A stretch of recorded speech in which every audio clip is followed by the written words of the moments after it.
Hey guys, it's Nicolette here, and you are on the Startup Talkshop. We're going to be speaking to three awesome entrepreneurs from Zimbabwe, my home country. So definitely awesome to be speaking to people that come from home. This is going to be absolutely interesting, and they are in such different industries. You guys are going to learn a whole lot just by watching. So this is the Startup Talkshop, where we essentially talk to entrepreneurs about how they came up with their ideas, how they've been developing their businesses, and what keeps them persevering. I'm Nicolette, I'm the host and also the CEO of Spark Ideas Group that is hosting this particular program.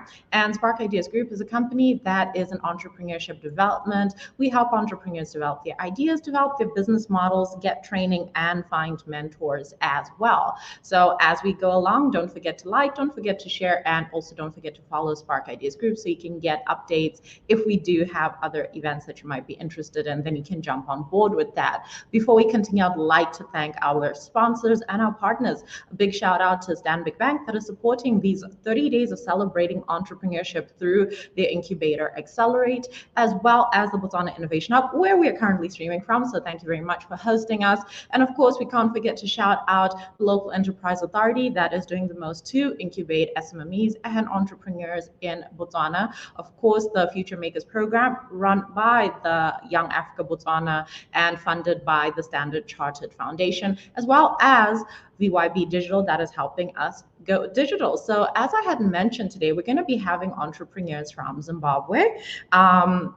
The capital city is Harare, 15 million people, three main languages spoken. Actually, I should include four with Kalanga as well. And our economy is based off of tourism, mining, and agriculture. So these are the three awesome entrepreneurs that we are going to be having on. So I'm going to bring them on stage and give them an opportunity to introduce themselves and tell us a little bit about what it is that they are doing. The first person I'm going to bring on board is Sheunesu. So Sheu, awesome to have you here. Please tell us who you are and what you're doing. Good day, guys, and thank you for having me. My name is Sheunesu Marizani. I'm founder of Digital Creative and Marketing Agency. We're based in South Africa, operational in South Africa and Zimbabwe. That's more about myself. Thank you very much. That was a very short and concise description of yourself. We will be going in a little bit more and finding out what your business does. The next person that I want to bring on is Chrystal. Chrystal is doing lots of very interesting things. Chrystal, tell us who you are and what you're doing. Hi, Nicolette. Thank you for inviting me and having me here today. I'm into real estate. And I'm also into personal care products. Real estate is fractional real estate, whereby we allow people to invest in property for as little as $1. So they become co-lenders. And for personal care, it's a natural cosmetics business, which I use the ingredients that are indigenous to Zimbabwe and Southern Africa, of which I am also the formulator. In that business. So that is pretty much what I'm about and what I do. Awesome. I'm going to be very interested to hear about how you are in the real estate space and also in the beauty space. I mean, I love it when people diversify because it's always this conversation. People like always diversify, like don't put your money into one pot. But those are two very different pots. So that's going to be a very fascinating conversation to have with you. The next entrepreneur we have is Stan. So Stan, welcome to the stream. Please tell us who you are and what it is that you're doing. Hi, Nicolette. Nice to meet you, and thank you for inviting me.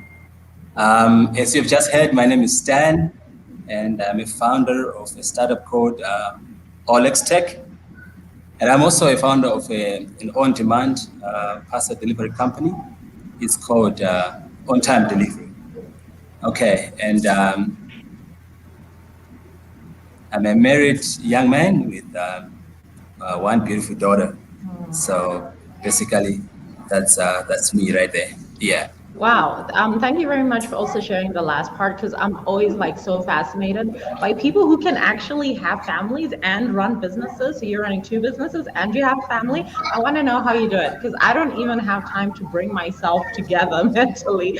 And you also have to be a husband and a father. So I'm definitely going to be coming back to that because I think, it's something that affects a lot of entrepreneurs. It's like always working on our business, never have time to actually focus on our personal lives. So what we want to talk about next is I want to get into a bit of like what it was that got you guys to start your businesses. So what was the problem that you noticed? Why did you go into that particular market? And why did you feel like you were the right person to be doing this? I'm going to start with you, Sean. I've seen your work, obviously, and I've always thought, it's so professionally done, and it's amazing. And I'm just like, with the way that the world is going, in terms of everything's going digital. We're no longer really looking at billboards as much. We're now really looking at our screens, and your company's basically creating content for those screens. What was it that first got you into starting that particular business? Okay. So what got me into starting the business is I think it was the idea of where we right now and where we are headed um, as a whole. We are in a digital era where we are also moving into 4IR, fourth industrial revolution thing, where most of the people right now are spending almost 8 hours, 8 to 9 average a day on their digital streams or digital devices. So it was an opportunity that I saw. I think we if I dive into it, I might, it's something that I also enjoy doing. I might end up just doing something that I enjoy doing for the rest of my life, which also might change. I might also venture into other things.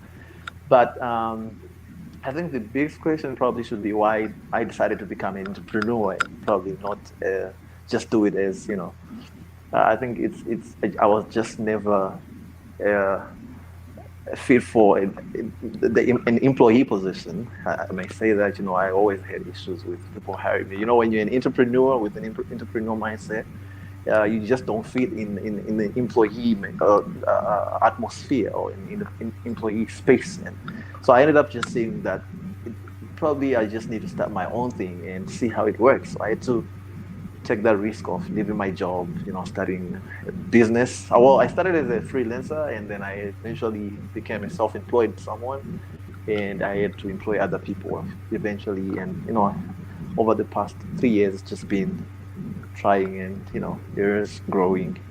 So the idea of starting, I think it was just trying to find somewhere I fit. I just couldn't fit in this employee 9 to 5 thing. And then I decided to become an entrepreneur, and also seeing the opportunity. And it's something that I also had a background of. I come from a tech background where I studied IT. So I just realized, I just probably it's an opportunity that is within something that I also, I'm also an expertise in. So that's more or less why I started or why I became an entrepreneur or a digital entrepreneur. Wow. And that's very interesting, actually. You've touched on a number of things that I think are very typical in how a lot of people get into business. First of all, you usually identify that, no, I'm not going to be an employee. This is not the thing for me. I don't enjoy this. I'm not interested in this for the rest of my life. Two, you look for an interest. You're like, okay, what am I good at? What is my skill? And then, you're also looking around and saying, what is the future of, the direction that the world is going in? And does that align with my desire to not be an employee and with the skills that I have? And then you start off as a freelancer, which I think is beautiful, because I think a lot of people typically, when they decide they're going to do this, they just literally just dive in. They're like, okay, here's a bunch of cash, I'm going to dive in. And I like the fact that, you kind of sort of tested the market by, freelancing a bit, and then actually going, okay, I think I can, sustain myself in this way to a greater extent. And I think I'm going to register a business and actually hire people. So I think that's absolutely beautiful and aspirational to people that are listening. Chrystal, I'm going to come to you. You have property, you have skincare, which you're using indigenous products that are found in Zimbabwe. I want to know what the indigenous products are, because I'm not aware of any. Like, if someone was like, "Oh, what's an indigenous plant that you can use for your skin in Zim?" I would be blank. So I want to hear, like, how did you start into, like, going into the property space, what you saw there, and what caused the transition into skincare? All right. When it comes to the property side of things, I think it's something that was triggered in my early teenage years when I lost my mom, and we had this property that we used to live in, and well, she had been paying for it gradually over the years as she was working for the government, and I saw the importance of a parent and others investing in property.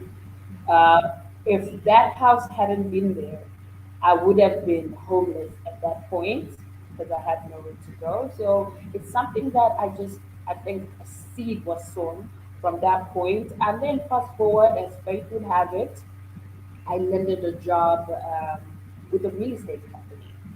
They took me on as a receptionist, and then later on, I became an office administrator. And I was so hands-on. I was so interested because I guess, like I said, that seed of inception had been sown before. And then whilst I was in the industry, whilst I was working there, with my own interest, I thought I would really want to invest in real estate, but how do I do that? I don't have $100,000. I don't even have I don't have $10,000. But I'm not even talking about the big figures. And then I thought, what is the best way that I can get into it? What if I have me and I bring in my friends, I bring family, and I even bring strangers? Why can't we all come to the table and and then we all become cool and let's become do this? And yeah, that's how Property Handle came to be. Although it also started in small little ideas that then came up and ended up being what Property Handle is now. And then I realized that it's also a common problem where I was lucky that I had a parent that had thought that far for us. But I realized that there's so many orphans out there, people that get to lose their parents and they don't have anywhere to go. So I thought, what is the best way I can help in this space? So that for me was the problem. Our parents or people that get to go into the old age without having any investment of any sort, that can help, future generations as they come. And yeah, Property Handle was born and it is here today. As for the beauty industry, this was because of my son. I have a 9-year-old son with very sensitive skin, atopic dermatitis, eczema, as it's known as popular. And ever since he was born, every month we always at the chemist getting some concoction mix for his skin. We could not use soap. We couldn't wear anything other than cotton. I just got tired because kids, as they're growing up, they get dirty. And I went online, started researching, and then I realized that there were oils and butters and certain things that you could do to help. And then so I started making soap. Started making soap. And I saw that it was working on the skin. The next thing, I went into a body butter, and I realized that it was something that I was really passionate about. It was for my son, and it became a hobby on the side. And I then my friends kept on, can I have that soap for my daughter? Can I have that soap for my son? And they're like, why don't you sell it to us? And yeah, this was where I was born at the right time also, because Property Handle is a big dream that requires a lot of work for us to get to a point where we'll start making money with the business. Mm. You know, what you're saying is, especially on Property Handle, first of all, is it's really it's encouraging me because oftentimes a lot of people feel like investing in real estate is something that is way out of their reach. They're like, maybe they can't get loans, they can't get a mortgage. That's just not possible for them. Maybe they're an entrepreneur, maybe they're that kind of person. And then, they're like, but I want to have some form of investment in property, because property is a thing that I think we all think about in terms of investment. That is kind of like, okay, there's certain things that you want to at least have that you can leave behind, something that, people can benefit from later on, generations on. But it seems like it's so like out of reach for us. I saw this entertaining meme on social media that was talking about, why are people like just struggling to be monogamous? Like, why is everyone struggling to be with one person? And one of the responses was like, in this economy, being monogamous, it takes 7 people to buy a house. What are you talking about? I was literally like, oh my gosh. Exactly. It was like, we'll buy the house together. So, I mean, I get it, because, it's such a struggle. And, you look at our generation, as millennials and those that are coming up behind us, we do not have the stability that our parents had. Our parents had some level of stability, financial stability. Even the economy was a lot more stable, and now we don't necessarily have the same type of economy. We're not living in the same type of space that they're living in. And we also need to find a way of doing that. So I love that. I love the idea of helping people get together and get into real estate, because people also want to invest. It's not that they don't want to invest. It's not that they're not thinking about this, but certain things just feel so far out of reach. And coming back, to you talking about how, you have a child and he had dermatitis and eczema. I've been there, done that. I mean, when I was a teenager, my eczema was out of control. It was just like, oh my God, like, what can I do about this? And, you try so many things, like you said, you're going to the pharmacy, you're doing this, you're doing that, and it was very frustrating. And I love the fact that you then opted to get an option that came, in terms of you doing your own research and then looking at what's around me. Because I think a lot of times when we look at skincare, we think, I can't afford that Neutrogena, that La Roche-Posay, that whatever, I can't afford it. And I like the fact that you're like, let me look around and see what's possible. So that is definitely encouraging. We've got a comment here from Tabani. He says he is enjoying the chat. Thank you very much, Tabani, for sharing that comment with us. Stan, I'm coming to you now. How did you get into this? First of all, where did you find the time for it? If you can just unmute your mic. Sorry, I muted you. Where did you find the time for it? How did you get into it? Because I can understand you wanting to do stuff that has to do with like delivery, but I can imagine that that's very stressful. So how did all of this happen? Thank you very much. I'm enjoying the show, and we have different stories in how we have started our businesses. Mine is a very funny one, to be honest. How I started Ollex is because I had failed to get married to my girlfriend. Okay, and I was selling T-shirts the first time, and I was printing T-shirts and selling, and it was very slow. I couldn't move, and it was time that I get married, and they needed all those mombes, and I didn't have the money. And so what was the plan? So I went to talk to my girlfriend and say, hey, look, things are bad here. It's difficult.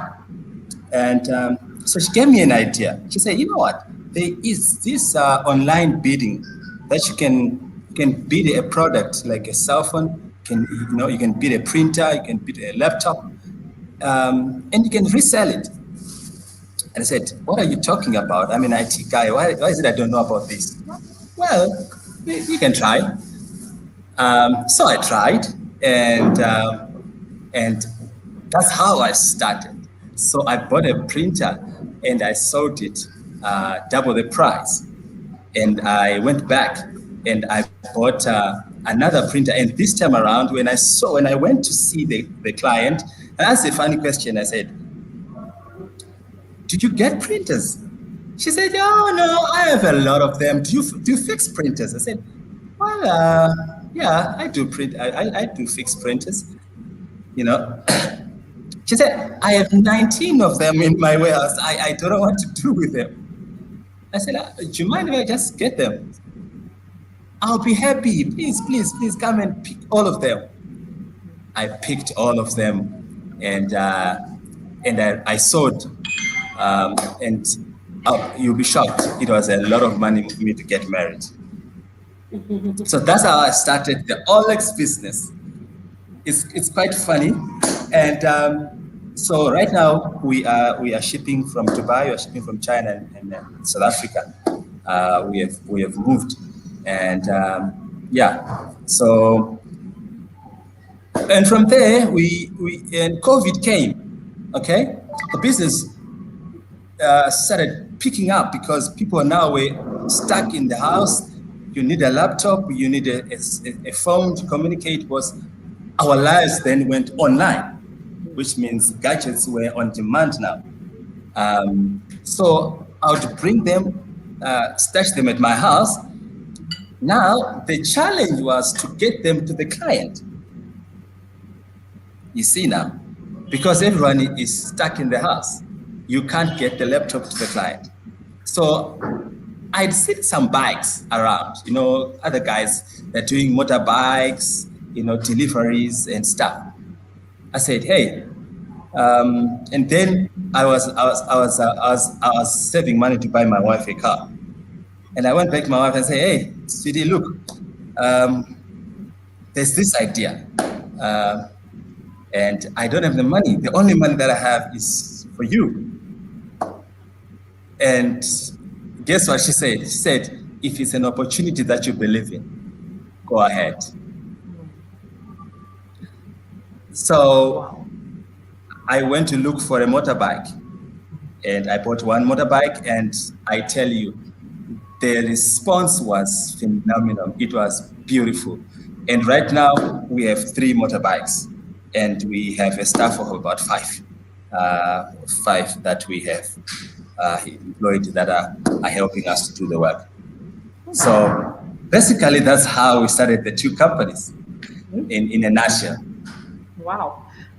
That is so inspirational. I'm not sure whether you're here to talk to us about entrepreneurship or to convince entrepreneurs to get married, because I think some of them might be like, I think I should get married. It looks like, I might get some good support if I get married, because you're like, no, they gave me this idea, A lot of them are like, I didn't have a relationship. I like it's working. I like the smile that is coming from Sean.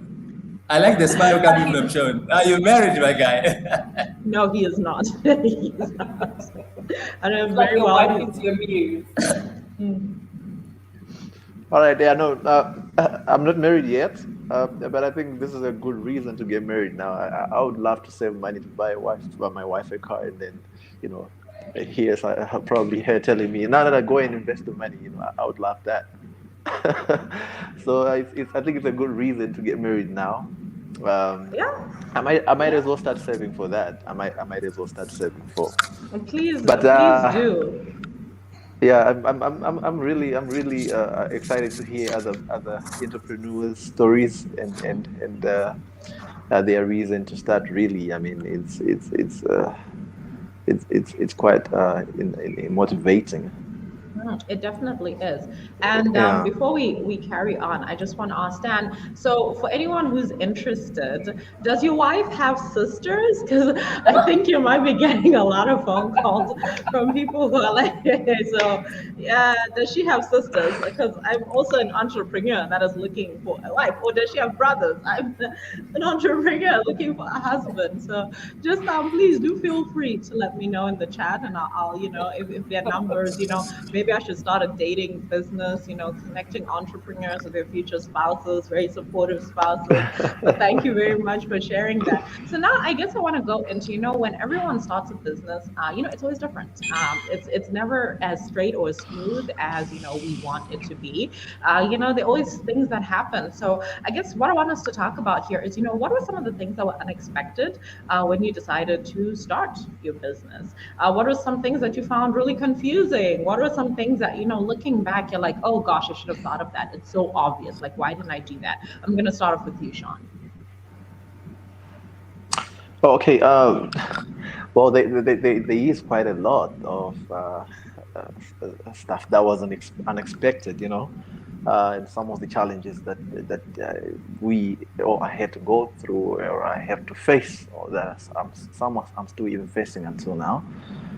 But it's when you are starting up a business and you're not coming from an environment where there is or a business person or personally or a business mentor that you have to try a lot of things and make a lot of mistakes, and there were a lot of unexpected mistakes that I had to make, and have people correcting me sometimes, like, and sometimes you don't even have people, they'll just see and they'll, I know, just leave them, you'll probably figure it out.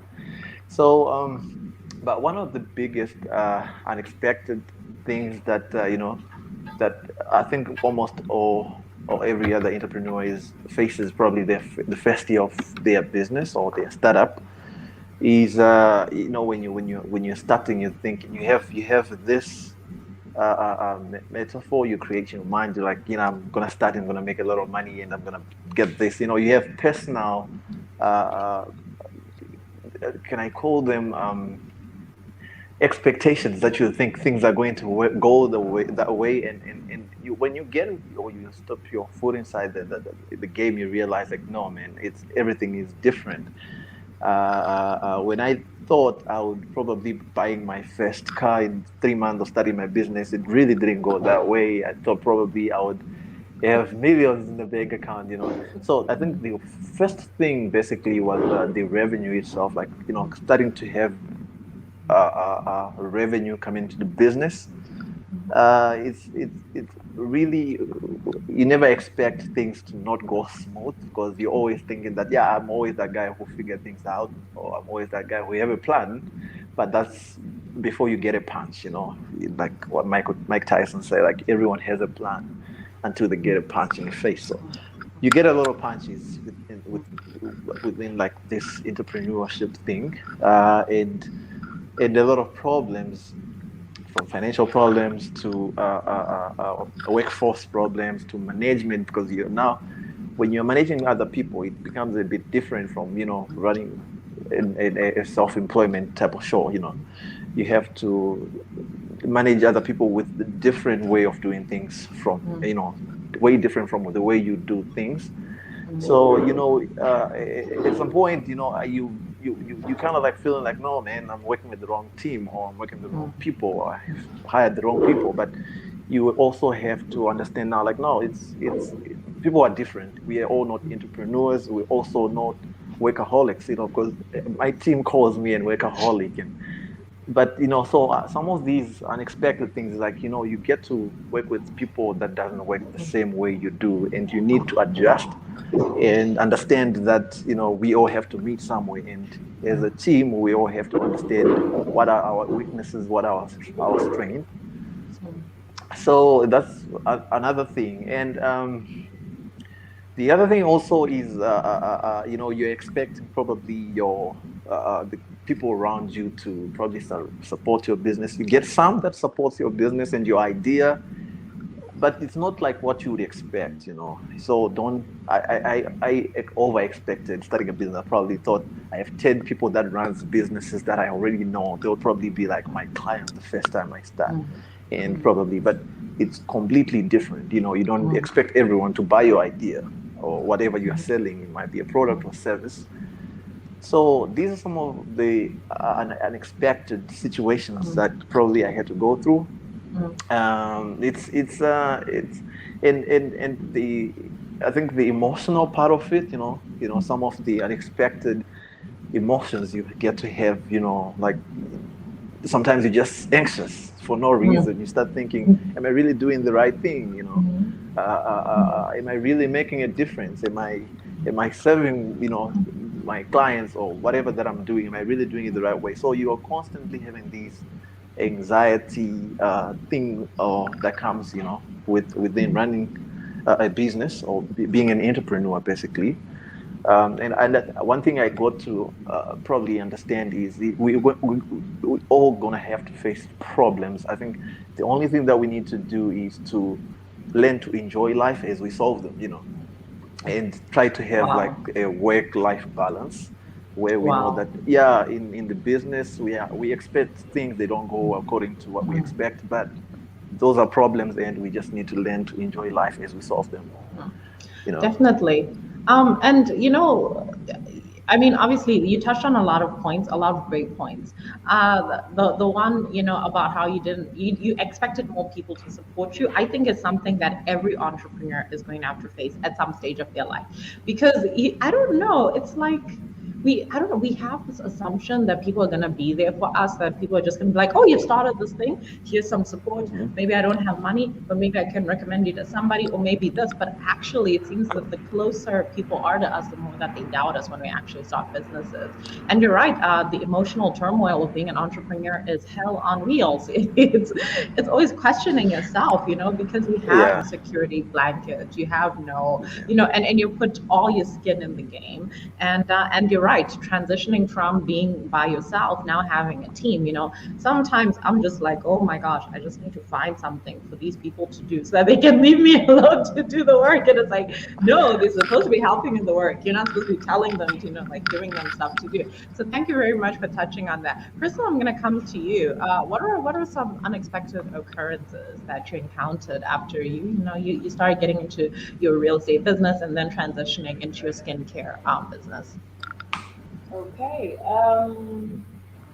I'll get back to 2014 because that's when the idea for property handle actually came up. I'm sorry, Um, can you just increase your volume a little bit? It's a little bit difficult to hear you. oh, okay. Can you hear me properly now? A little bit higher? Or Uh, maybe come closer to your mic.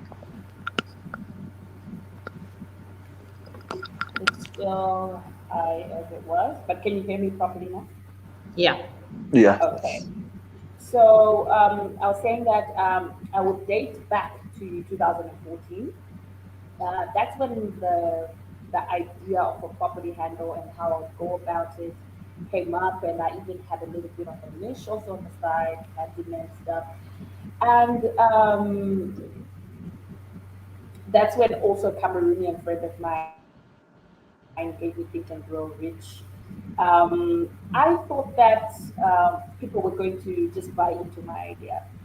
I thought that people understood where I wanted to go and what I wanted to do. And that was not the case. I realized that I needed to pitch, pretty much explain myself, so many things. I realized that not everyone understood what I was trying to do and how I was going to do it. Property Handle is blockchain-based platform. The blockchain-based platform. I assumed that people would know what I knew because I had done my research, my homework, blockchain, and talk about blockchain. People will be like, "Oh, Bitcoin." No, it has nothing to do with Bitcoin. So I didn't expect that. I thought that people would understand what I wanted to do. They would have also the same passion that I had. So it took me a while to navigate past that. And then the other thing was um, thinking that a business model is straightforward. Took me a couple of years to jump over that hurdle. And to be honest, it has been tweaked, deleted, edited, and all of that over the years to get to where we are now. And that's what I thought also. I thought that, no, I have this and I think that I'm going to make money this way and that's how it's going to happen. Of which by the time I incorporated in 2017, the business model was a totally different thing. I had also got to understand how business models work. And then there came the part of the tech. Okay. I got into the blockchain space way early than a lot of people locally.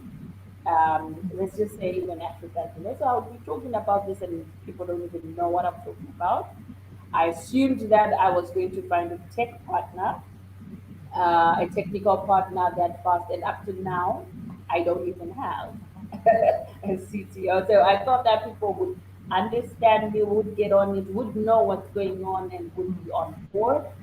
And I thought that it would also be easy for me to get the platform built and all of that. And up to now, I have been through 3, 4, 5 developers, including potential tech partners that are in companies, international, and all of that. So for me, it's been a hurdle after the other, and then also actually getting people to come on board. When I wasn't actually trying to get people to no buy into this, we'll do that. That's when they actually come and ask, and then I tell them what it is, and they come by themselves. And yeah, so those were quite a number of unexpected situations that I've had. And then when it comes to my team, um, I thought that because they knew what I wanted to do, they would also be invested in my dream. Um, I have since realized that is not the case. They can understand, but investing themselves in is a whole different ballgame. And when it comes to having people on your team, you need people that see your vision, believe your vision, and they come in, like you mentioned, skin in the game. You are not the only person that is meant to have skin in the game. Everyone must have it, and they must be willing to go all the way. But I'm the person that inspires them. So after going through quite a number, I've been through quite a number of teams. You realize that we're not on the same page. We're not moving in the same trajectory, and yeah. So those are the number of unexpected situations that I've been in, and times when I thought that I'm winning, only to realize flat on my face that no, you're not winning, girl. You're far. And so that's pretty much it for Property Handle. And then for Crystal Door has just been around for roughly 2 years, and the growth has been steady. The growth has been steady. I also assumed that, like what Usha was saying, that the people around me were going to be, my biggest supporters, my cheerleaders, my all of it. It hasn't been the case. It's mostly strangers. They see it, they believe it, they're cheering me on. I'm at a point where I can go, some of them, a friend of mine, oh, this is Chrystal, Chrystal, right? Oh, yes, I've seen you on that. And I said, oh, okay. By my friends, and even sometimes they don't get excited like that about what I do. They don't even comment. They comment on my memes. My memes, they love my memes. When it comes to work, nowhere to be found. Exactly. So those are some of the unexpected situations that I had to work through emotionally. And I thought that also growth was going to be something like this. You're just going up, up, up. But to be honest, it's not like that.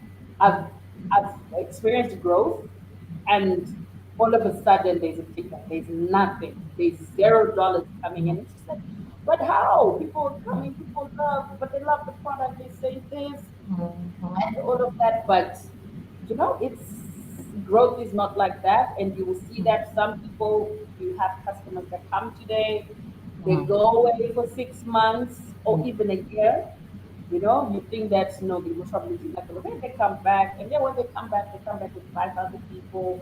And people that you think are going to be your cheerleaders are not your cheerleaders, but they're there. Everyone is important, part of the journey. You get to learn, you get to see, and yeah. So for me, that has been pretty much it. It's a roller coaster. For me, it's a roller coaster ride. Oh yeah, it definitely is. It's I kind of feel like if it wasn't so much of this just this up and then the sudden down, and then you're like, wait, what's happening? And then suddenly up and you're like, oh, I didn't expect that. And then it's like Sean said, there is this perpetual anxiety that we'll always experience on some level because things are not always stable. And I really like the part where like people like my memes, but when it happens to support my business, they're not here. And I'm just like, man, that I feel like that is like everybody's experience right now. And you're right.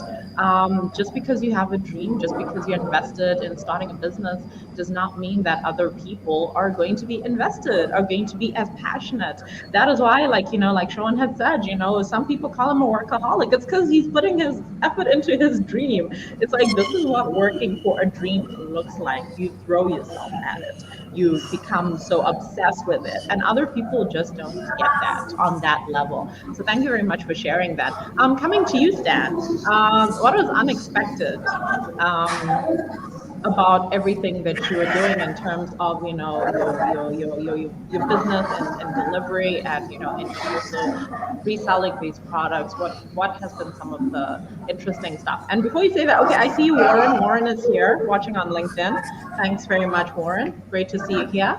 Warren, one of our awesome entrepreneurs that we spoke to from the Seychelles. So yeah, Stan. Alrighty. Thank you.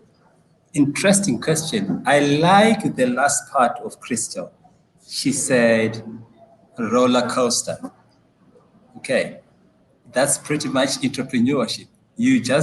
Everything is unexpected. Everything is unexpected. So I'll tell you a story. What happened to me. When I started buying from China and when my things got shipped and they told me, okay, your shipment is now in Harare by the airport. Okay. Why did I think that when a shipment is coming, I go to arrival? I don't know. So number one, I got lost. I went to the arrival, international arrival. I sat there. I'm like, okay, I'm seeing people. Where are my packages? And then I was told, no. It's a different thing altogether. So I went there. I was thinking when I get there, I'm just going to pick my parcel and leave. Okay. Just like I get to deal with the Zimra guys. Oh, it's just something else. Okay, so those are the many unexpected situations that I faced in business, international shipping, and dealing with different departments just to make sure that your package gets here. So that's number one. Then number two, just to talk about the delivery business. I didn't know that people would want to steal from me. I'm like, why would you want to steal from me? I don't have anything. You will get to understand that when you start dealing with staff, okay, when you've brought people into the business, you have to begin to understand what is monitoring. Okay, you have to know. So I'm like, hey, I see that you have delivered this package in 4 places. You're telling me that you've been in 2 places. What about the other 2? That's when I started saying, okay, Stan, when you are dealing with these people, it's here. Please don't get it too hard. Don't get it too hard. Don't get emotional. Okay, so those are the many and unexpected situations that I faced in my business, just in brief. Wow. And in terms of people wanting to steal from you, it's so crazy because when you become an entrepreneur, there's so many things you invest that you don't even really think is an investment. I mean, obviously we know money. Okay, so you put money, so that's an investment, but then your time is also an investment.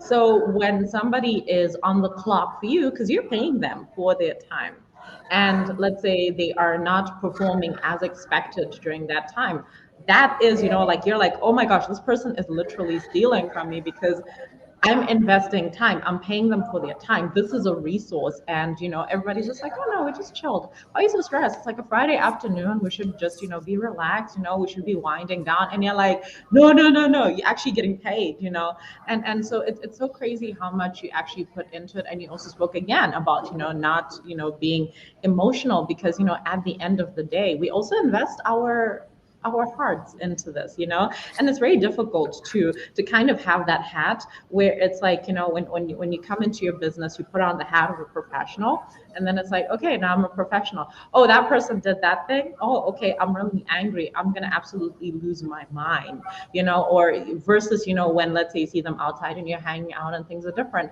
So I think it's also very frustrating because when you have something to lose, that's when it really bothers you when people try to take whatever that thing is away from you. So thank you very much for bringing that up. So now we're going to go into our darkest moments. We're going to talk about, you know, what is the stuff that made us doubt, moments when we're like, I don't think that I should be doing this. This is bad. I think I'm depressed. I need to give up. Sean, starting with you, if you could just unmute your mic. Sorry, I muted you briefly. Background noise. Oh yeah, so the darkest moments. I think it's interesting.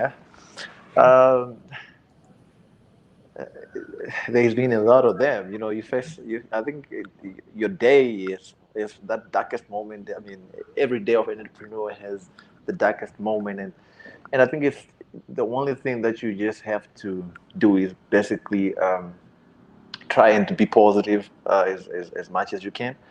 But you see, you face a lot of challenges as an entrepreneur that are just like darkest moments. You're probably thinking, okay, fine, am I going to be able to run this thing? You know, especially COVID. I think COVID was one of the, you know, darkest moments for most, if not all, entrepreneurs. You know, and the whole thing hit.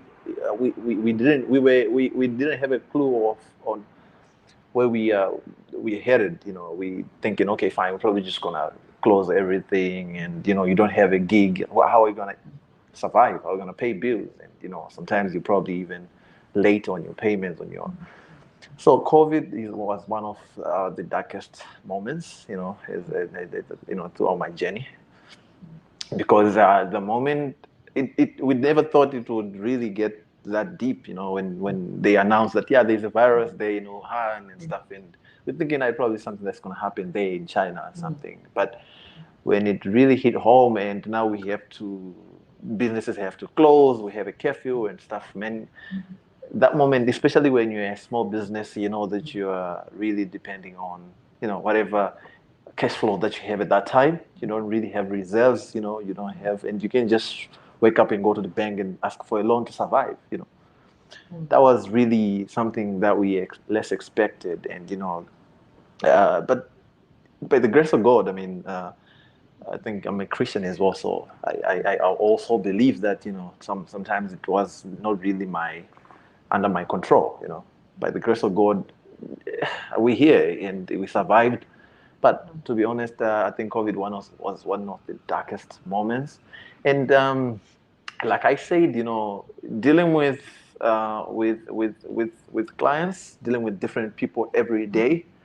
Every day you have that dark moment, and you just need to understand that it will always be bright. It will always be morning, and you always it's everything you go through is temporary. But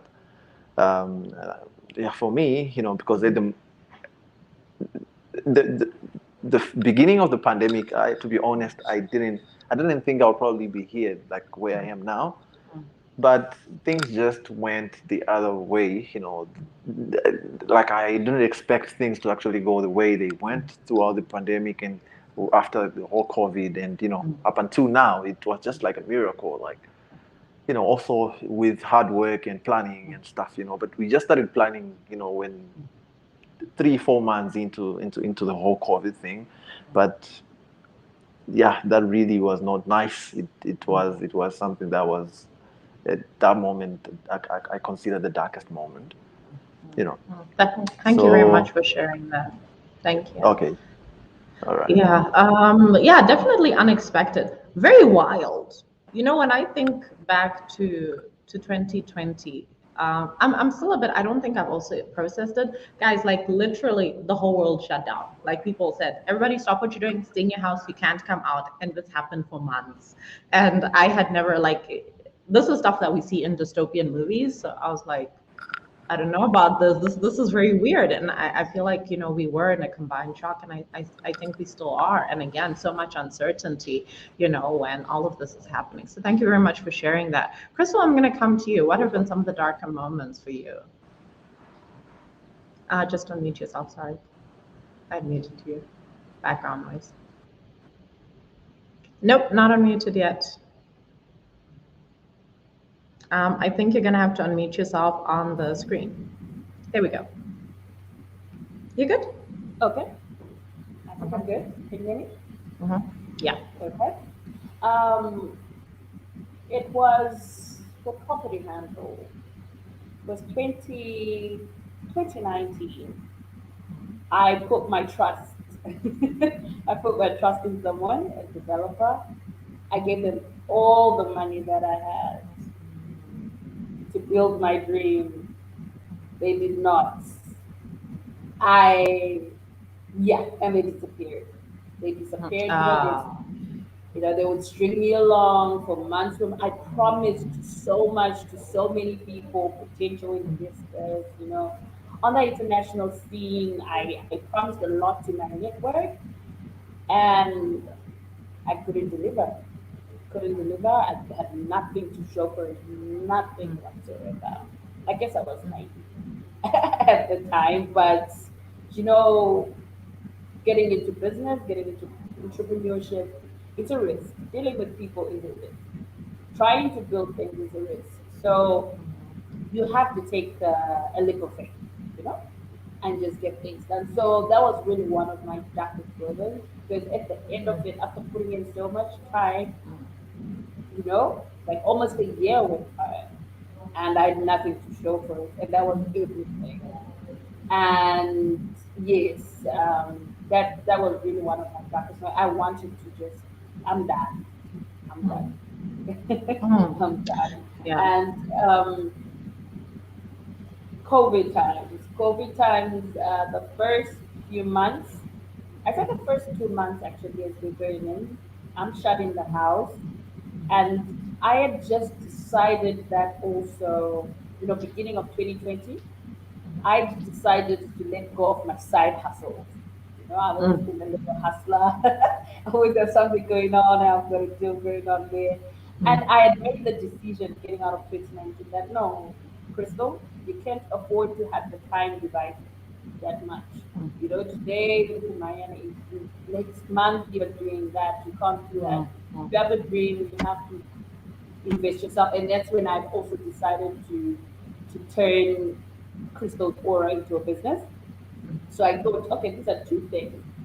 Chrystal's Aura has potential to make me money on a daily basis, and then I can fund PropertyHandle. And then COVID happened.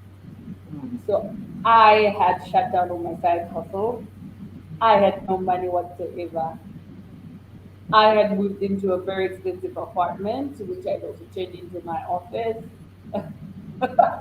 I don't even know how I got through that, but yes, that was really dark. Those first 2 months, I remember my son would come and like, "Mom, what time are you waking up?" I did not know. I did not know. I had no plan. And then that's when I was like, no, but whilst people are actually locked in the house, I then realized that people were now very conscious about their skin, because they now didn't have to hide behind makeup. They're at home. Now they're starting to pay attention about those blemishes and all of that. And then a friend of mine, well, she was a business acquaintance, then became a friend. During that time, she was also going through it. She was like, Chrystal, I've realized that there are a lot of people inquiring about their skin and all of that. Do you know what? Make this for me, make that for me, and let's see how it goes. And from 20 bars of soap, they became 50, we started applying myself. And the next thing, that same customer was now buying 150 bars of soap, and all of that. And yeah, so those I would say were the two darkest moments, getting the COVID one and the time that we developed with. Actually, towards the end of this year, after I launched Chrystal's Aura, everything kind of difficult though. Everything just went, yeah. And I think I spoke to you on our chat about how I was just coming out of a dark hole that I've been, you know, all this work that I've put in, all this traction, all these customers that I've built, and all of a sudden people are just not buying anymore. All of the work that I put in online, no one is asking anymore. And I felt like I was losing. I thought I was failing. So I really did undo a lot of work that I put in, you know, over the years, over the months of this year, because I started doubting myself. I started thinking that I'm failing. I started thinking about a lot of things. And because I was so invested in this year, so invested in Chrystal's work growing, because it has to fund my other business. I felt like I rejected PropertyHandle so much and missed out on certain opportunities. And so, yes, that those were some of my darkest moments so far in this journey that I'm. Thank you very much for sharing that. There was a comment by Laruna saying, well, guys, thanks for sharing your experiences, because I think we need to hear these stories more. You know, sometimes as entrepreneurs, we think that we're the only ones who are suffering. People have been asking me, Nicolette, what's been your experience? How's it been talking to entrepreneurs from all over the continent?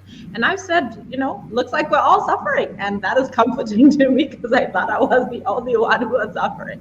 So it's like, okay, we're in the same boat. And you know, I love the fact that you also mentioned, you know, that, you know, your depression got so bad that, you know, even your child was like, yo, like, are you getting out of bed? When are you getting out of bed? You know, that's when you know that it's like a bit dicey, because the kids are like, yeah, we like sleeping too, but you know, you're doing a bit too much.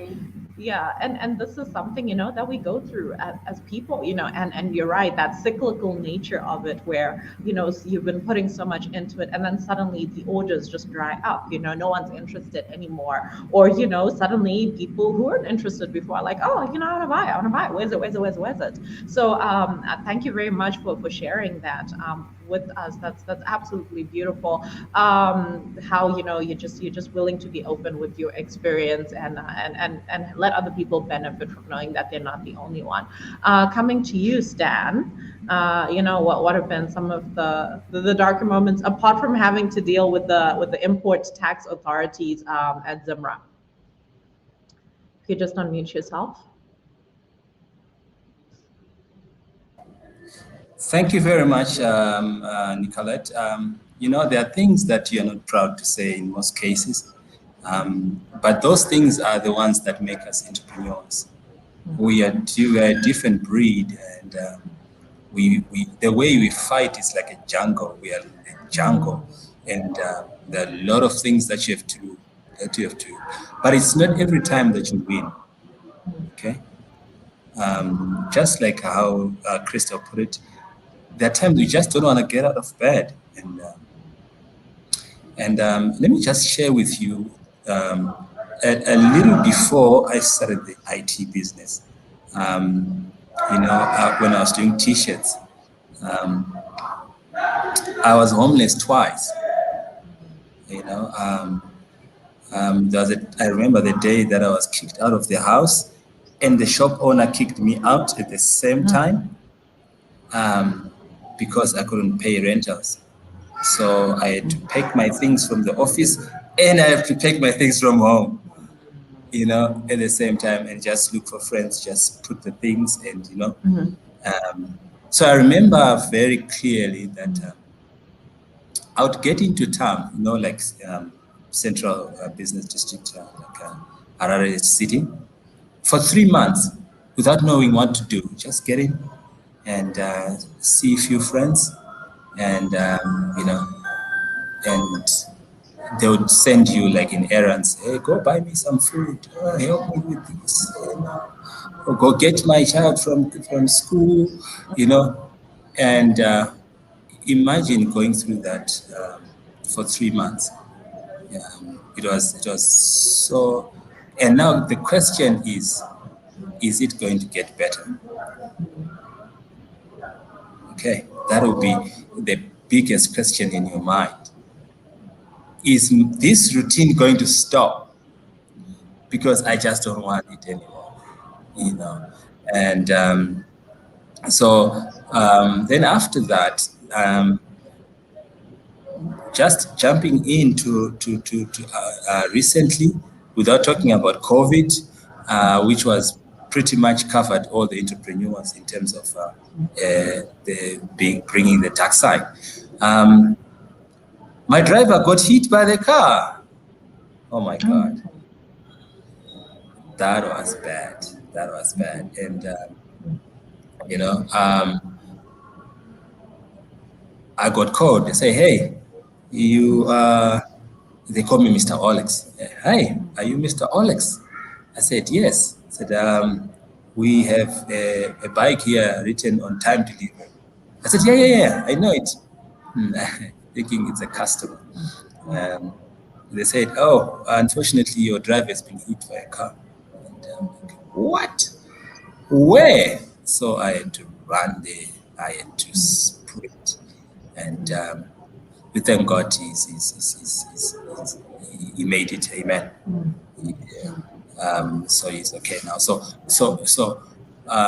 just in a nutshell, I mean, those are few darkest moments of my businesses that I had to go through.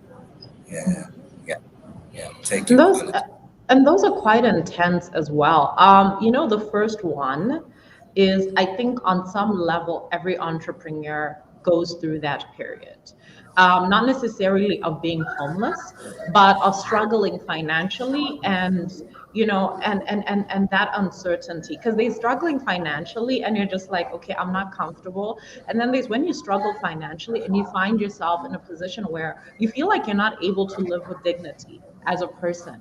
And that's something that I often say, you know, whenever people say, oh, you know, we're running incubators, we're running accelerators, we're giving entrepreneurs a place to work, whatever. I'm like, yeah, but what's taking care of their needs as a person? You know, is it that, you know, because so many entrepreneurs are, you know, they're having to weigh these decisions. It's like, okay, am I paying my bills, or am I putting this money into my business? Am I buying food for my kids, or am I doing something else, you know? And a lot of entrepreneurs are, you know, in situations that basically make them feel like they can't live dignified lives. Because, you know, when you get to the stage where, you know, your friends are even like, we feel sorry for you. Okay, let me send you on an errand. You know, that is traumatizing, and not saying that there's anything wrong with helping people out. But then it's a very different context when you're helping someone out, like saying, oh, you know, I'm going in that direction. Oh, you need something? Okay, I'll pick it up. Than when somebody's like, well, I'll give you a little bit of something. Can you go do that errand for me? Because, you know, like you said, it's a jungle. And I also believe that, you know, when you're an entrepreneur,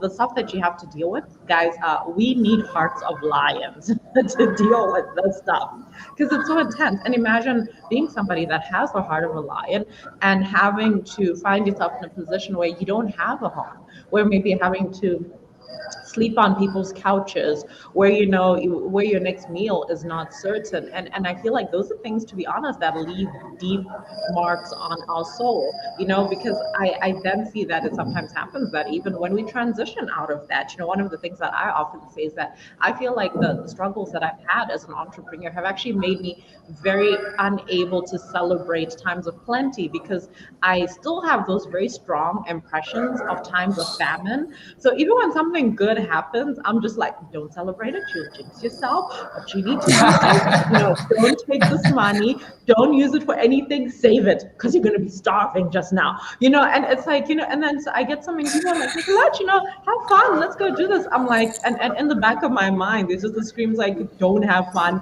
don't, because you're going to suffer again, you know.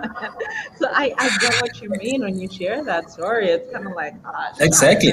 And just to interject you there, you know, you get those friends where they feel pity. Okay, I don't want to say pity, but I mean, they just feel for you. They are your friends, but they can see your suffering. So this friend of mine recommended me to some investor somewhere in the United States. They say, you know what, I have this. Well, they didn't know. I just said, you know, I'm just running a small business, you know, things are not working out. I said, you know what, I have this friend. I'm going to tell him about you. You gotta be nice. I said, I'm a nice guy, you know. And this guy gave me a call, and we spoke, and he decided to fly to Zimbabwe to see me. That was a very big sacrifice for him.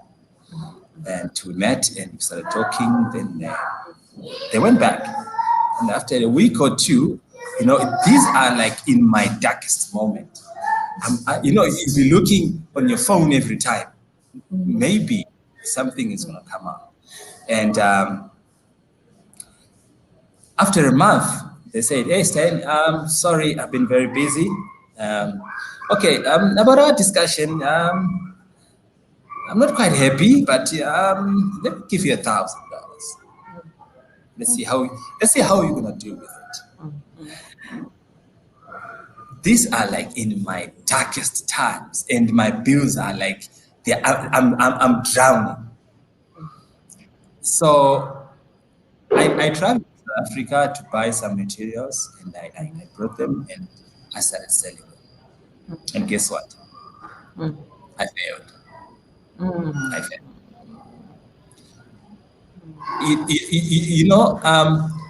Starting to think of the guy who said, "You better be nice." How are you gonna respond to say, "Hey, hey, they gave me money, but I'm back in the street again." That was very difficult. And I made a promise to myself. I said, "Yes, I have failed, but I'm not gonna stop. I'm not proud of myself right now, but I'm not gonna stop." And that gave me a heart of a lion, Nicolette, like what you said. And today, guess what? I even send money into the US. It just gives you that feeling and say, "You know what? I'm not there yet, but it's something. It's something." So just to add to what you're saying, it's very difficult, but you gotta keep moving. You gotta keep moving. That. Because if you stay down, I promise you, your dream is not going to be fulfilled, and your children are going to ask you the question, "So what were you doing?" In others, okay, they're going to ask you that question, and you're going to be emotional, say, "Hey, this country." No. Actually, so I think you're clearly a millennial, because you're actually thinking of your children asking you, "What were you doing?" We cannot even think in our generation of even asking our parents, "What were you doing?" The backhand that we will get will be so swift. So you're definitely a millennial. You're telling on yourself there. And we're basically gonna segue in what we're talking about is, kind of like to figure out, have a discussion around what it is that gets us up and moving. But before we continue, there is a comment from Tirelo. He is enjoying the discussion, and he's also saying incubators and accelerators just give you open space and internet. As for bills and cash flow, you have to be creative about it. And sometimes it's not always possible to be creative about these things, especially if you're in a place that doesn't exactly have the best economy. Sometimes I feel like creativity in these areas is a privilege. So Sean, coming to you, what do you do to get yourself moving? What do you get yourself to do? Like just to get yourself getting up and just, even after all of the stuff that you've experienced, or maybe get disappointed, you deal with a client, they say they're going to pay, they don't pay, your bills need to be paid, your employees need to be paid. How do you keep yourself moving as an entrepreneur? Sorry, just unmute yourself. All right, I think you can hear me now. Okay, so you see, I had to develop this thing of just following some sort of a routine, and also self-motivation. You have to be your own cheerleader. I think that's the first thing as an entrepreneur, because one thing I've realized is people don't really care about the process. They don't really care how much effort do you put in your craft, how much people see a winner or a loser. It's either you win or you simply lost. So if you wish or you thinking people are going to be there always to look at you and be like, "Yeah, Sean, wake up and can you do this?" It's not going to happen.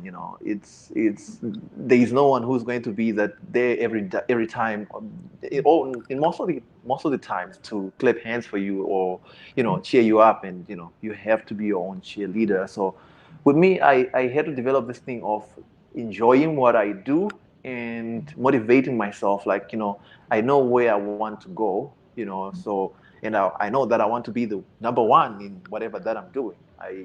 There is no room for number two, you know. So I have to keep, you have this goal that you set, and you have to always be self-motivated to get to that goal. And knowing that, I mean, this is your own dream, you know, you don't have, you know, you didn't inherit it, or it's not coming from your granddad, you know, it's just you studying it. The motivation has to be from within yourself, you know. So that's one thing I had to develop. And, you know, also knowing that, you know, I'm in this thing, I have to be fully committed. It's not I'm contributing. It's a commitment that I'm making. You know, like I'm putting myself all in. So there is no space to like feel sorry for myself or feel like, you know, and give excuses, because it's easy to give excuses and not go on or quit, simply quit. You know, but then you won't be different from any other person who's just starting something and then they quit. You know, so you have to keep on going and through the thick and thin. And it's most of the times are difficult. That's one thing I can say. Like, you know, as an entrepreneur, it's not like every day is nice. It's not like every email you receive is a deal closed. Sometimes you have to stay up until 11 p.m. and stuff. If you don't have that motivation, I swear you will just simply quit. So for me, it's the self motivation and knowing the ultimate goal where I want to get, you know, and looking at looking at that goal every day and develop these habits and routines. And you know, the funny thing is, I was never a person who liked routines. I always never liked routines. Like I just wanna wake up and see what happened that day. But as an entrepreneur, I had to start developing these habits. You know that, you know, I even have an app that I follow up on my habits and see if I did well today. So that will keep you in you know, in doing those things daily, every day. You know, I see, or I've seen my life improving, because, you know, without a routine or without certain habits or entrepreneurial habits, you definitely get to a point where you just quit, like, ah, no, man, this is not working. So that's the other thing. I had to develop habits and routines that I follow, you know, that keeps me going. I So for love me, I that. think that's it. I love that. Absolutely love that because, you know, we've spoken about how, you know, being an entrepreneur is a roller coaster. It's never stable. So it's like there's certain things you will never be able to control. You can't control what people want to order when they want to drop an order. You can't control how they're going to receive your products a lot of the times in terms of their feedback and or even when they're going to pay. So it's just constantly up and down. The only thing that you can control that can create a level of stability is your own habits and your routine. I'm also a fan of routine as well because I know that no matter what happens, I will be disappointed out there. Today, someone will be yelling at me. Today, someone's going to be happy with me. Today, someone is going to disappoint me. Another day, someone's going to come through for me. But the one thing that does absolutely stay the same is my routine. And it does give you that level of just comfort because sometimes, you know, when things are a bit chaotic, you just need some space where, you know, there's a bit of order and that can be created in a routine and having certain habits. So thank you very much for bringing that up. And obviously, you have to motivate yourself. Ain't nobody here just being a cheerleader every single day for you. It's not because I feel like the average person, what most of the things that people go through are not as traumatic as what you go through as an entrepreneur. So it never even occurs to a lot of people that, you know, you need some level of motivation very often. I'm also going to put a comment here by Darala again. Being creative, by being creative, I'm just being diplomatic. But if you have no family support or savings, you come crashing down. That is also very true. Family support, savings, also very important. Moving on to Chrystal for this question: how do you get yourself out of bed when all is not going well? Mute. Sorry.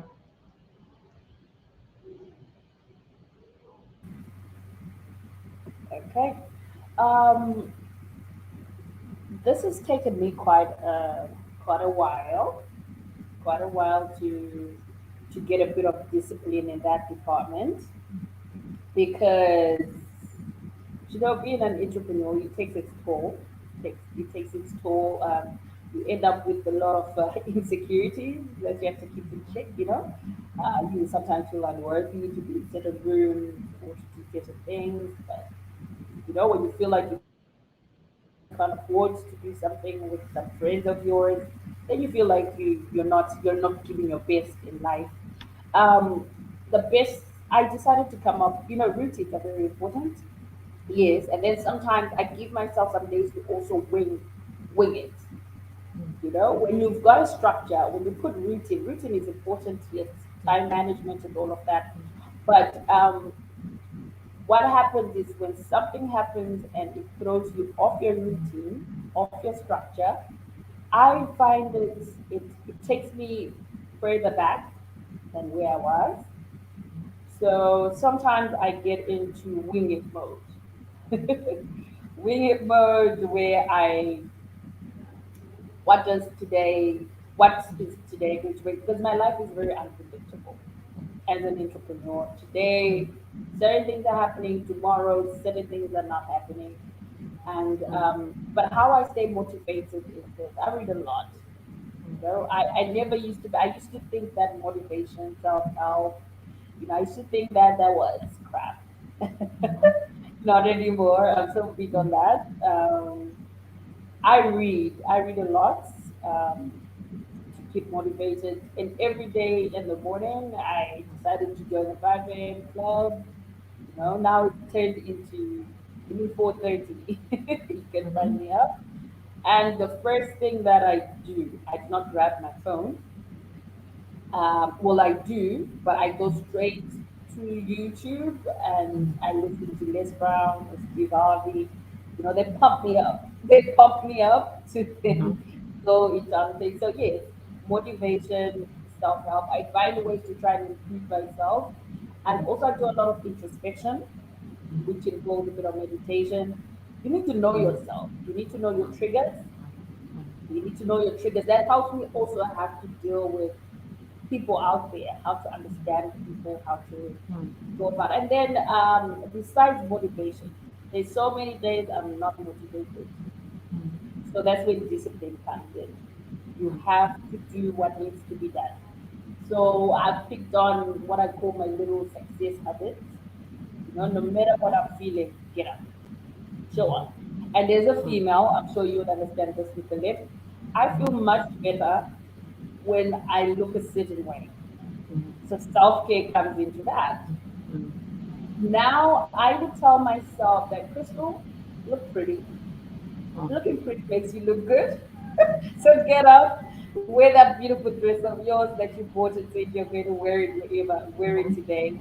Put on those shoes, put on your makeup, and I start feeling good within. And all those feelings that I had not being motivated to do anything, kind of pushes me because now I feel like I look pretty. So I think people will see me today. I love that. I absolutely love that. And it does make a difference, Yes, because when because we just show up, yeah. yes, because there was a time in my life when, yeah, I'm an entrepreneur, I'm working my whole life. So I'll just let myself go wild, here over there. Wasn't doing me anything else. Because I would then now go meet people and they're looking their best self. And there I am, I'm looking so drab. It was really throwing me off my game also. So that's also that I say myself here. When you look good, you feel good. When you look good, you feel good. Motivation is very important. Find ways and means. Then also get to know yourself. Triggers. What makes you happy? What throws you up? The kind of energy you need to keep around. I know that actually helps me to be on my A game. I So I love try it. and dismiss anything. If I feel like this person's character really throws me off on days when I'm meant to be looking for, I do not involve those people during my work days. I look I for love energy. that. Yes. I love that Because because their it's energy so throws me off. important. Yes. Yeah, because I think a lot of times we don't consider how certain people make us feel, or and how that affects the rest of the day.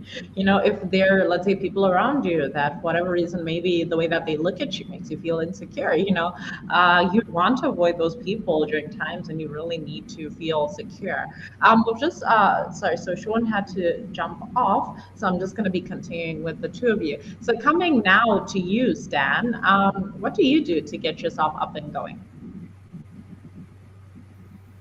Just unmute. Unmute.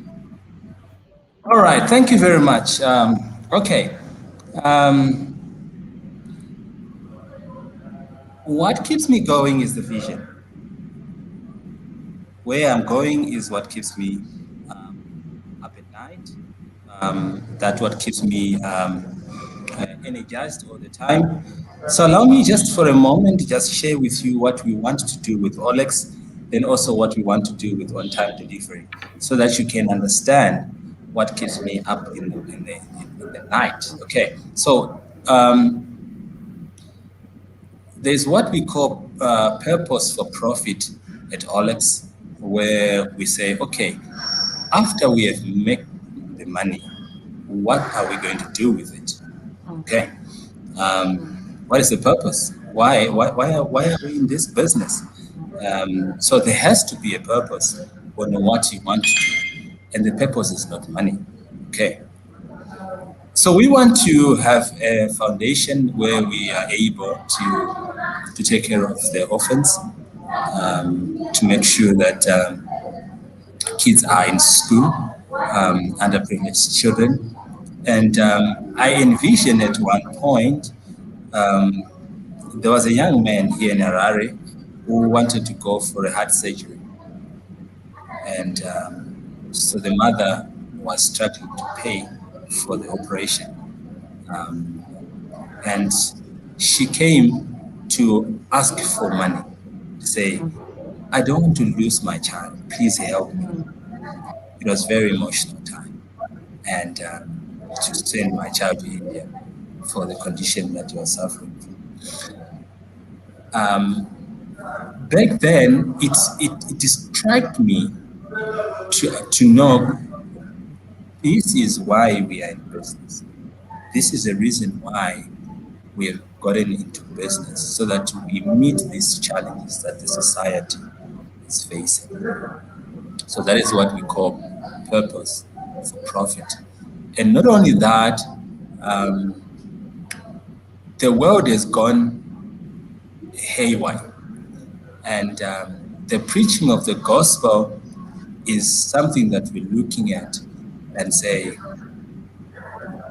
if we have money, we want to help print the Bibles and be distributed to the world. We want, if a church wants to bring a preacher, we sponsor that preacher to come and preach. And so this is, we are not there, but this is what we desire to do. And as long as we are not there, this is what keeps me at night. Okay, this is what keeps me going every time. Okay, and moving on to OnTime, I remember, I think 2 months ago, 3 months ago, the mayor of Harare came and said, we can't keep up with the garbage in Harare. There's too much garbage. And we're looking for private sectors to come and help us. Our communities are getting dirty every day, and we have no capacity anymore. And I'm happy that we have already started doing that. Right now, we are helping carrying refuge in refuse in Westgate, and we're already serving about 40 families. Okay, it's a small margin, but we're trying the best we can to grow that number, just to make sure that we keep out the garbage and dispose it properly.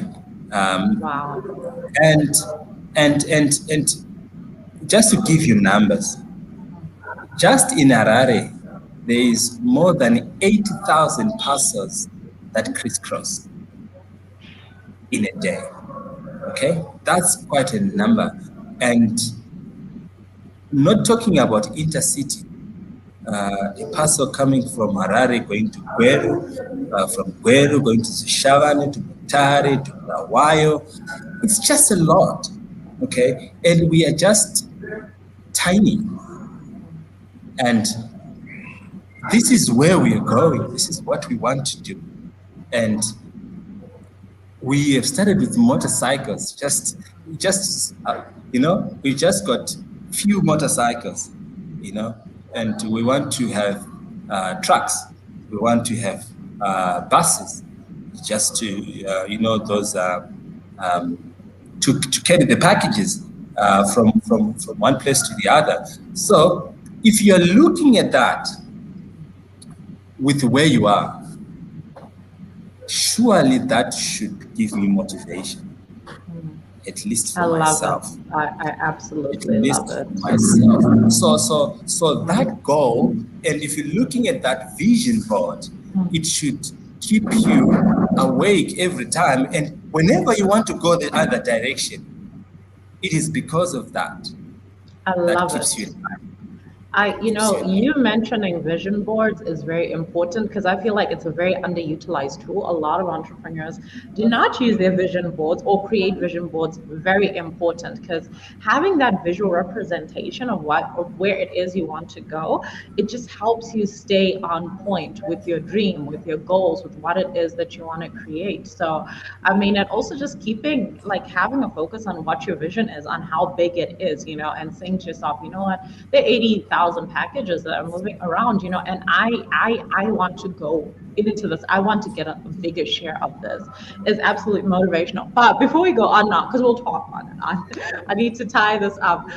Coming onto the hot seat, my question for both of you is, what are the small guilty pleasures that you give yourself that help you deal with the stress of being entrepreneurs?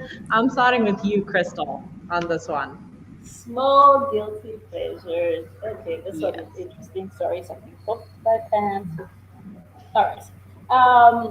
Small guilty pleasures. I like shoes. I'm feeling that. So for me, yes, that's where I'll put in shoes, a few, and then sometimes I just tell myself, you know what? You don't have money. Things are not going well, but go in peace. Eat well. I love it. It is so bad. That is so bad. I neglect myself so much. I've neglected myself so much that, and because I realized that was something that also makes me feel bad or throws me off my game, that I am not taking care of myself. So when I'm not taking care of myself, like I said, I don't feel. But so those are some of my guilty pleasures. I don't want to lie to you. A beautiful pair of shoes, my bottle of perfume, and a plate of expensive food.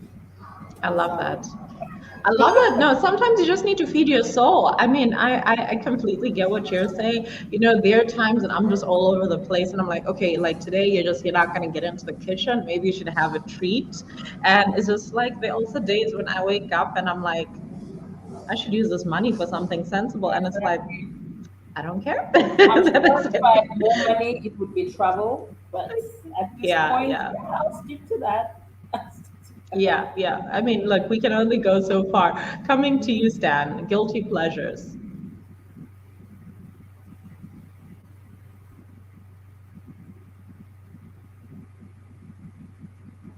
Oh, you're muted. Hi, Stan, can you hear us? You are muted. Oh, there we go. Okay, I can hear you. My internet is breaking a bit, but I think I heard with the question. Okay, I'm just gonna say I'm sure you are hearing me.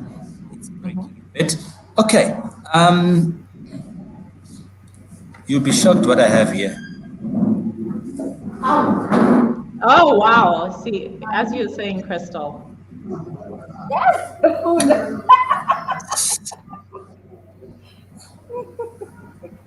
I know my wife is not gonna be happy. I got the bottle.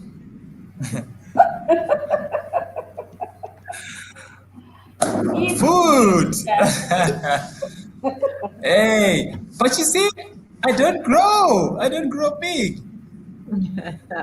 I don't think that's the only reason not to be eating that, but okay, junk food, we will allow it. We will allow it.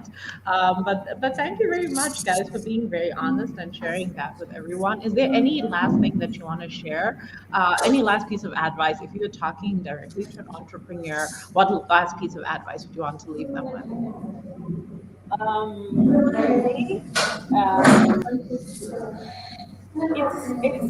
It's hard to start. I understand it's hard to start. If you've been given a dream, if you have something that maybe keeps you up at night, or something even at the back of your mind that comes up from time to time, that maybe I should do this, I want to work for myself, I would like to do that, you really need to sit down and pay attention to that voice. It just didn't come to you by chance. Right. It's most probably linked to your purpose. So it's very important that you go out there and try to discover your purpose.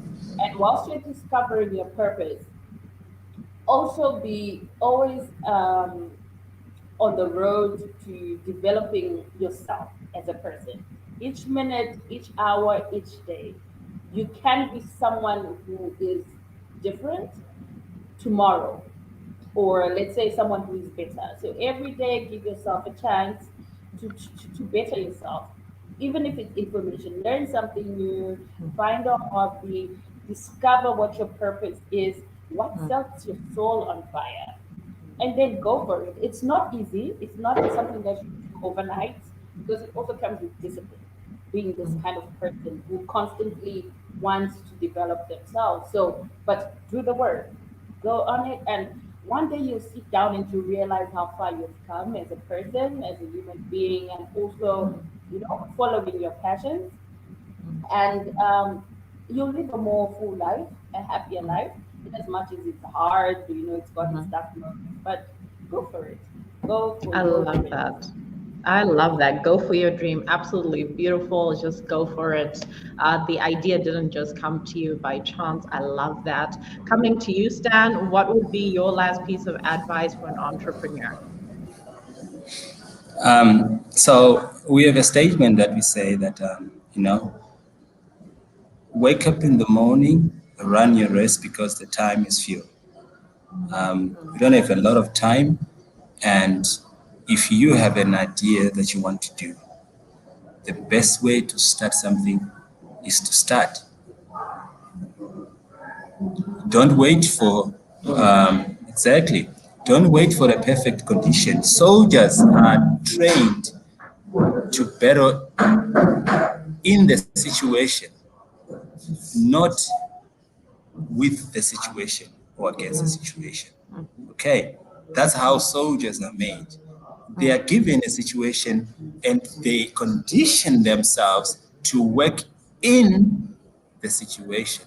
Okay, so we started OnTime Delivery 10 months ago. I don't have a degree in logistics, but if you want to do something, you learn, and today we have fulfilled 1,649 orders, okay, within the last 10 months.